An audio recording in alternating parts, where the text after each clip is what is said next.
Séoul, une métropole de 15 millions d'habitants qui s'étend au milieu d'un paysage montagneux. Après avoir connu une urbanisation de masse pas forcément joyeuse au sortir de la guerre, Séoul se remet en question et prône désormais la singularité du design et de l'architecture d'auteur, à tel point que la ville portera l'an prochain le statut de capitale mondiale du design.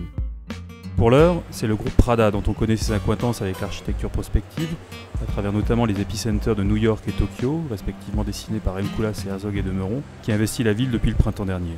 Non pas par un nouveau magasin, mais à l'aide d'un concept inédit d'espace culturel modulaire baptisé Transformer. Et c'est de nouveau M. Koulas qui s'est attelé au projet. Celui-ci est parti du principe simple que la mode est un phénomène inexorablement voué au changement, et ce de manière régulière et prévisible. Il a également constaté que les créateurs de mode ont souvent bâti leur propre réflexion théorique à travers l'expérience des choses et non l'inverse.